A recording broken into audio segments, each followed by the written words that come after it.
What's going on, people? Welcome back to the channel. I'm Just United. We're back for another one. This time is Manchester United versus PAOK FC in the Europa League on Thursday at Old Trafford. So make sure you're there, showing your support for the team. And I'm joined by my boy Khalid. Yes. Thank you for having me, my bro. Happy to be here. Looking forward to discussing United versus PAOK. So as you know, it's Ruud van Nistelrooy's first game in charge in the Europa League as interim manager.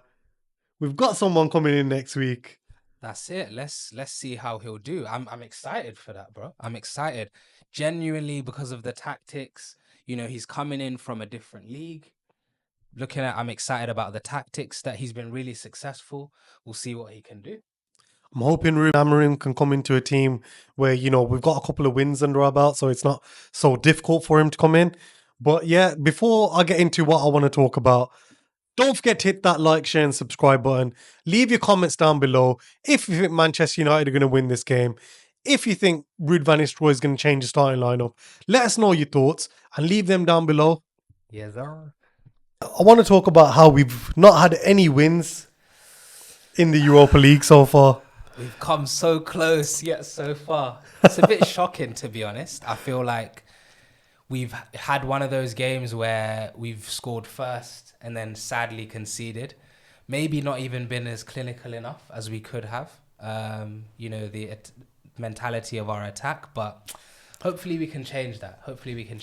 We're sitting 21st currently. We need to be top. We need to be up there, man. We need to be up there. I know. We've got 3 points on the board, and I know the top 8 teams go through, and then from 9th to 24th, they go through in a playoff. But I don't want to be going through in a playoff.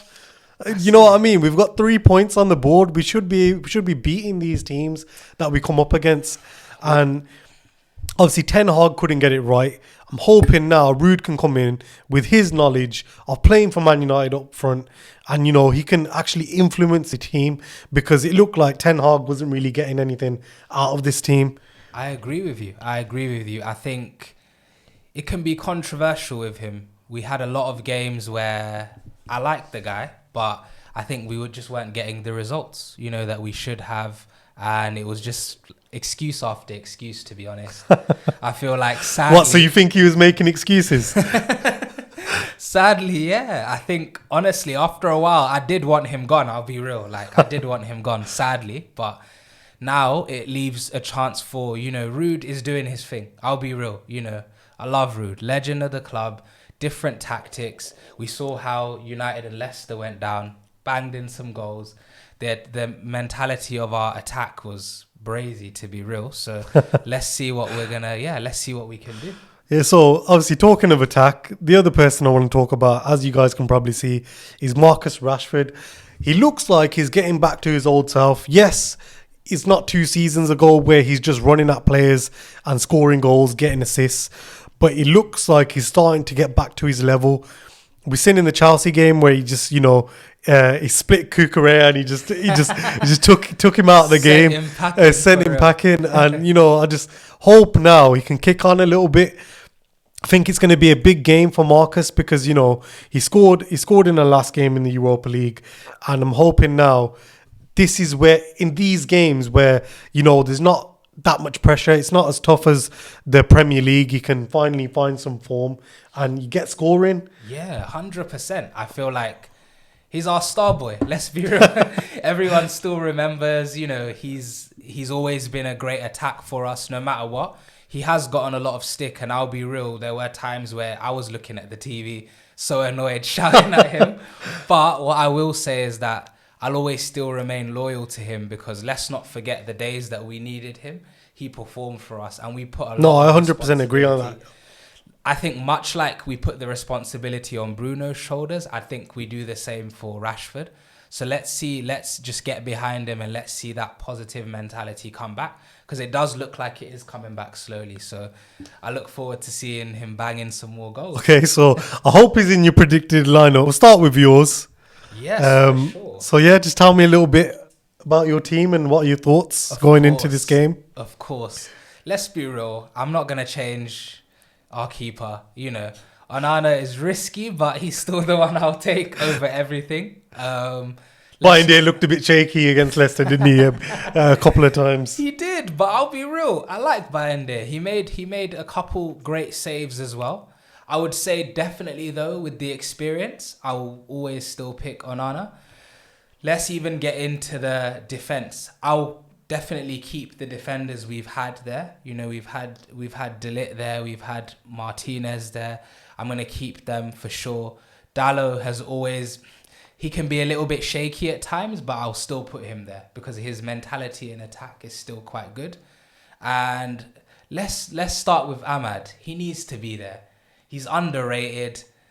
With Garnacho, I still think he needs a little bit of a rest. He needs to rest them pretty legs. Definitely bring Ahmad on. He needs to bowl down the wing as he does, as he saved us so many times. But I feel like we're putting him in that position where he feels that he's going to need to leave soon. We need to play him. He needs to get those goals. So, yeah. So obviously you've gone with Eriksen in midfield. What was your thinking behind that? Oh, Eriksen, he's a playmaker for sure. One thing about him is he never let any conditions stop him.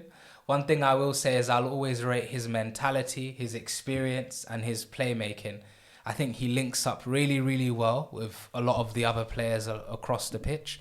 And he's always willing to like put in a ball through to attack, especially for Højlund, who always loves to like put his body on the line and then, you know, gets the ball. Yeah. So easily does that. And of course, I'm picking Højlund over Zerski all the time. Yeah. All the time, I definitely. know. Honestly, he was trash in that Chelsea game. Oh. If Højlund had got that chance where Bruno flicked it behind, that would have been a completely different story. But it's quite funny your starting 11 because it's pretty similar to mine, bar I say 2 players. I've gone with exactly the same back line. Mazraoui was unstoppable. He was brilliant against Chelsea. Towards the end of the game, he even started making those runs forward, creating a couple of chances for Marcus on the wing. So I've gone with the exact same back line. An honouring goal, obviously, as you said, it's better to have that experience. And then I've gone with, instead of Eriksen, but you got me thinking about Eriksen now. Instead of Eriksen, I've gone with Ugarte and Casemiro in midfield. Just it solidifies that defence, having them 2 in front. Ugarte Bruno is that guy as well. Definitely. What made you go for Ugarte though as well? I just think he needs a run of games, and he's starting to, he pinged a couple of balls in the Chelsea game. And I think, he just needs to develop a partnership now. I think the ideal partnership would be with Kobe Mainoo because then he has more legs alongside him. But, Casemiro in these European games, massively experienced winning the Champions League as many times as he did. He's that guy. Plus, you need that experience all day. And then I've gone with Bruno in the 10. Obviously, we know his captain is not going to be dropped. And I've also gone with Ahmad on the right. I think Garnacho had a lot of chances in that Chelsea game. And, when he first came into the team, Garnacho was an impact sub. He'd come off the bench and make an impact. And I think, maybe he needs to get back to that a little bit. So I think maybe rest him for this game. Let Ahmad play. Let's see what he can do. Again, the same. I do think sometimes maybe he's better coming off the bench.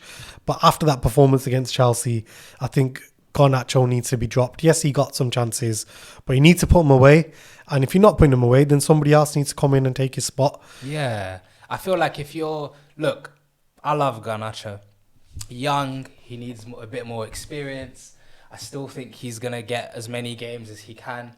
But let's get Ahmad in there, fresh legs. Let's get him going, see how he can contribute to the goals as well and attack. Obviously, we spoke about Marcus. I'm hoping he can find his form in the Europa League and continue it and, get some goals, get some assists, 100%. And then take that into the weekend in the Premier League. Højlund, obviously, we spoke about Xerxes. I still don't know what we get from him. Yes, I know it's a new team and he doesn't know, his role yet. And Højlund's been here for a season. But even when Højlund would first join the team, he was still getting himself in good positions and, scoring goals that I haven't seen enough from Xerxes yet. He's definitely not making as much of I feel that he's definitely not making as much of an impact as Højlund did, considering how much we expected of him. Sometimes when we buy players, it's that thing of like highlights FC. When you always see the highlights of the player and you get hyped before it happens. So let's hope it's not one of those again. Let's hope. So let's get into the PAOK tactics.